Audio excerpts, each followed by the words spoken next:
Reporter Shannon Slatton sat down with School Board Chair Helen Bassett to talk more about reasons for the mediation. That's today's Newsmakers. This is an important time for us to have mediation. As you may know and probably do, we're right on the cusp of preparing to hire a new superintendent for our school district.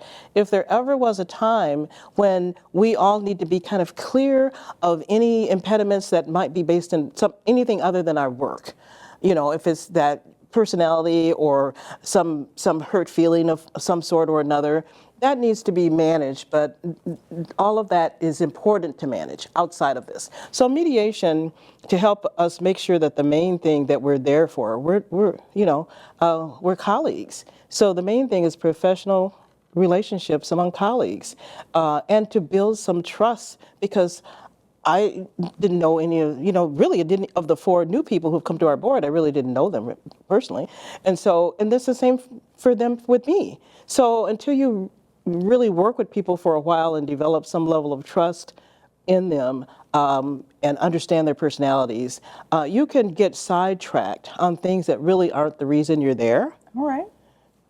And we'll learn a little bit more about what this will look like probably in the coming weeks. Is that right? Well, we probably will. And I hope to have a conversation with the vice chair, the superintendent, and perhaps an additional board member to really kind of help flesh that out a little bit more so that we do have a process. We have the beginning of the process, but maybe some more important questions about that. So I'm looking forward to it.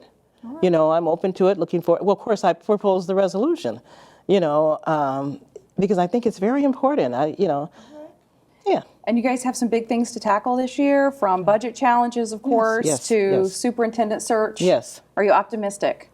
I'm very optimistic, and that's another reason for mediation. You know, I think all of us can agree that there are some things we'd like to see improved related to the district.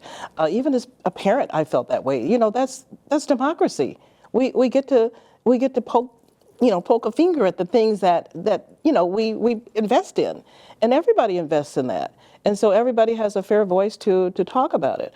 But I do think that as we talk about the budget in particular, we've got to look down the road and see we need to have a short-term lens and a kind of a medium-term lens, but we really do need to have a long-term lens. We know that enrollment across the nation is falling. And then particularly in districts such as ours that are so transitional, even more important than we are clear about the things that are good about this district, the things that we need to work on so we can work on them, so they can get better. That's really our responsibility. And I think we can get there. I mean, it's a great school district. Of course, I can't help but say we have IB, International Baccalaureate Program, from primary years to the middle years program. Our students can get an IB diploma. We have the advanced placement classes. We have language offered all over the place, and I had the great pleasure of seeing our students who got to go to India and came in first place worldwide, and there are all kinds of things like that that are happening all over this district. But when something troubling happens, that gets a lot of energy, and concern, rightly so. Sure. But then what happens is many of the good things don't get talked about. And that's really unfortunate because I think we don't want the narrative out there to overshadow the good things. But at the same time, listening to our students, for example, like we listened to them this last Monday night, when they told us, here's some of the things I'm experiencing and I'm not happy, and we want you to be accountable and help change it. They said that to the school board. And so you want young people who are grounded enough that they can come and talk to you in a respectful way, and they can tell you what the experience is. I'm very much looking forward to the time, which won't be long. I can't make an announcement now, when I can actually go visit in the classrooms.